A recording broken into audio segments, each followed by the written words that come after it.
After George Zimmerman was found not guilty of killing Trayvon Martin, we had to explain to our son, who was 12 at the time, how that could happen.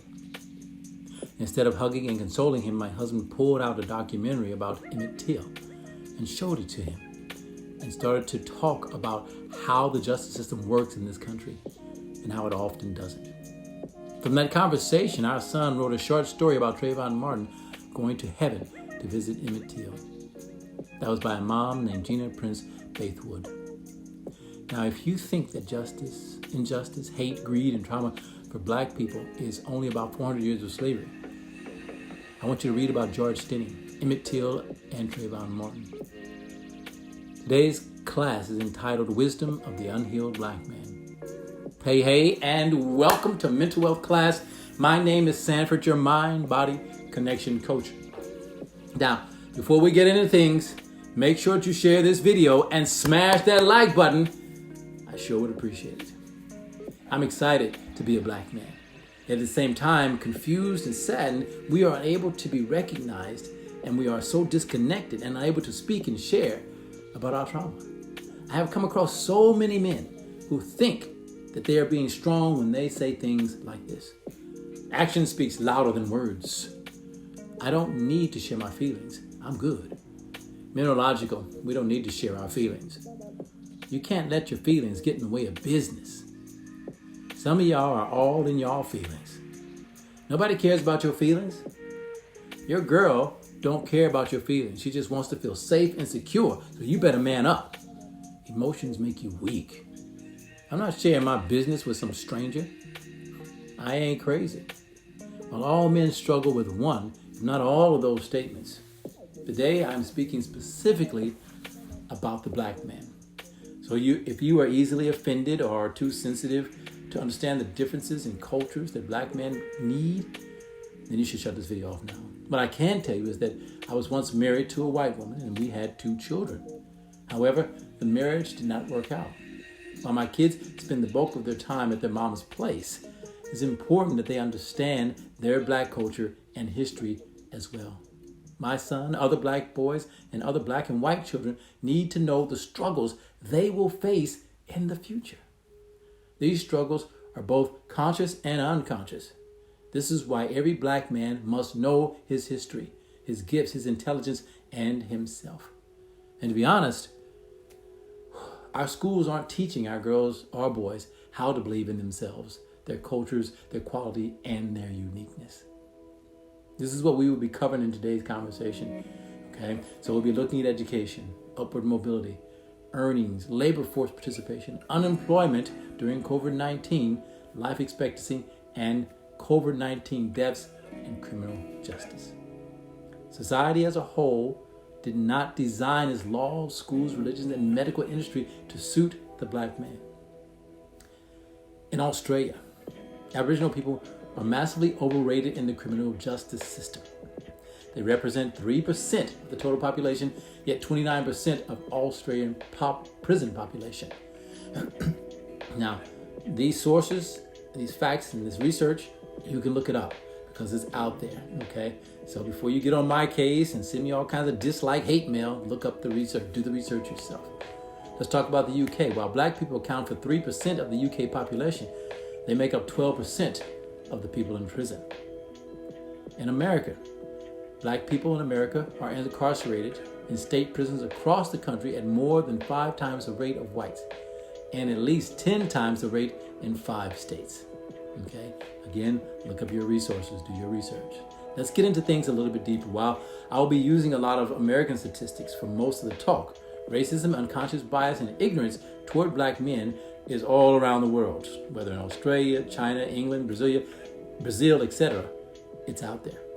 And just so we are clear, I have no time for weak-minded people who don't want to think or feel. This planet has issues, and much of that is because we don't want to face our past. That is constantly playing out in our presence. It's called trauma. Ask any therapist, and they will tell you if you do not face or start to understand your past traumas and mistakes, you will never heal or find peace in your presence. So my aim is not to blame or judge. It's to educate and make aware. I am about bringing it all to the table so we can speak on it loud and proud and clear, have arguments, get in fuss and point the finger, whatever we need to do, as long as we're willing to stay in the room. According to several studies, education in 2019, 28% of black men aged 25 to 29 had bachelor's degrees or higher, compared to 30% of black women, over 40% of white men, and nearly half of white women, according to the National Center of Education Statistics in 2019. The gap is greater still at higher education levels. Only half as many black men have a master's degree, that's 4%, as black women, 9%, white men, 8%, and white women, 13%. Let's talk about upward mobility. Black women and white women raised by low-income parents, those in the bottom 20% of the income, have similar rates of upward integration and mobility measured in terms of their individual income as adults. Black men, by contrast, are much less likely than white men to raise up that ladder of income. Now, Opportunity Insights, who have crunched the numbers on 20 million Americans since 1997-1983, a third of white people are raised by parents in the upper 40%, okay, compared to the 19% of black boys. The figure below shows a probability of moving up the income ladder for children raised by low-income parents by race. The data shows that black men raised by low-income parents face twice the risk of remaining stuck in intergenerational poverty. That's 80% of black men, 20% of black women. Note, however, black women fare worse in terms of household income than individual income, especially compared to whites. Itself is a reflection in part in the worst scenario for black men. Earning for black workers, regardless of gender, earn less than white workers, and white men have substantially out-earned black men since 1980. Current population survey studies found both black and white workers, men earn more in the gender gap.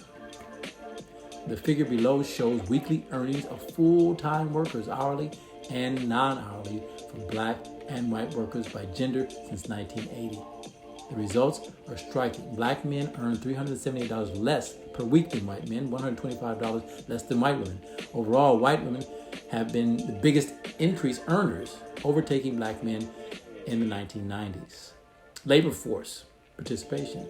The labor force participation for black men aged 20 and over is 5.6% points lower than for white men. The U.S. Bureau of Labor Statistics estimates that this doesn't include incarcerated men. Many men face different considerations when deciding to participate in the labor force. So here, simply, we compare black and white men in terms of labor force participation. Now, let's talk about unemployment during COVID-19. Black men have the highest unemployment rates of civil, non-institutionalized black and white men and women over the age of 20, according to the Bureau of Labor Statistics. There was a large race gap in unemployment, independent of gender. Even before COVID-19 swept the U.S. prior to March 2020, black men consistently had among the highest unemployment rates of black and white workers. Unemployment shot up for everyone in April, and black women faced higher unemployment than black men for 2 months. As unemployment began to fall for most of June, black men's unemployment rose and remained high through September. The last month data is available. In September, which is 12.6 for black men, were unemployed compared to 6.5 of white men. Let's talk about life expectancy. Women live longer than men on average, but there are big race gaps too. Life expectancy is lowest for black men among black and white people, according to the CDC, National Center for Health Statistics, both at birth and at the age of 65. For white men, life expectancy at birth is about 6 years lower at age 65. But for black men, that gap is over 9 years, showing that black men are more likely to die prematurely. Let's look at COVID-19 deaths. Black men have been most likely among the highest with the COVID-19 deaths, at the rate of 2.4 times more than white men, according again to the CDC data. through July 2020. The figure below showed that 80 of 1,000 black men in the U.S. died from COVID-19. 100,000 black men in COVID-19. Criminal justice. Black men face much higher chance of being incarcerated, according to the Bureau of Justice data. The figures below shows the proportion of state and federal prisoners of each race and gender compared to the share of the U.S. adult population. Black men are overrepresented among prisoners by a factor of 5, that's 32% versus 6%. On many social and economic measures, black men fare worse, not only than white men, but white men and black women as shown above. Part of the cause is black men are uniquely systemically held in a systemic racist system. Now, let me be clear. This conversation is neither to make an excuse or to apologize. It's an opportunity for those who think they know what goes on in another man's shoes, particularly in the case of a black man. If as another man or woman in another country or culture, if you bother to observe, ask, hang out with, or get out of your bubble long enough, you can see the disparities in economics, education, law, and not just in physical and mental health, but in emotional health. If you look at this, then you will understand and be able to translate why there's so much trauma for black and brown men around the world. Trauma means a wound, okay? Has the black and brown man been whipped, castrated, removed from their land or their countries? Have they been told to assimilate or go back to their own countries? Have the black man and the brown man been targeted by police, miseducated in schools, discriminated against for housing, jobs, and even had their ideas, patents, and inventions stolen? And has over the years the black and brown man been killed for helping, speaking, marrying, or even just looking at a European woman or man? Are these enough wounds, enough traumas? Let me just say, we can do better, yet it requires letting the black and brown men heal in a safe, non-threatening place. And secondly, black and brown men, we have to be willing to take all of those injustices that has been handed down to us and put them on the table. We have to take all those horrors and place them in front of us so we can start to come together and connect in our purpose on this planet. And that purpose is not to destroy, put down, or deny each other our greatness. We must help each other up. We must help each other up and to be able to navigate the trauma in all of us. There's plenty of research to support what I am talking about, what I am passionate about, and what my work is all about. Now, these next few pieces are by Jor-El Caraballo, a writer for Talkspace.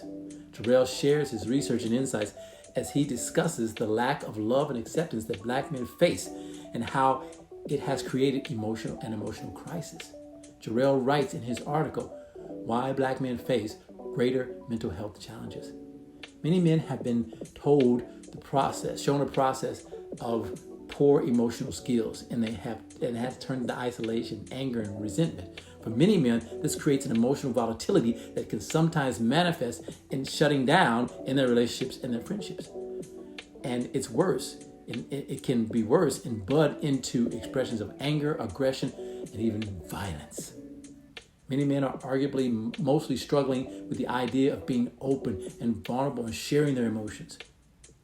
And for those who grew up as sensitive boys, they are often subjects of ridicule and shame for what is naturally healthy emotions. Black men face a unique challenge that is most surprising. And their intellect and their emotional intelligence is not even considered. These things are often deemed too soft for any black man to experience, delivering the message that if you are those things, then you must be changed and fast. Black men have not grown up believing their internal emotions live and are valued. This needs to change. Stigma and racism are a big factor in the decisions that black men have to make in their everyday life. Some research has indicated that economic status often makes up a significant part of black men's mental health concerns, indicating the need to be able to unpack and rationalize the experiences that these men are going through. So we have to also look at their finances.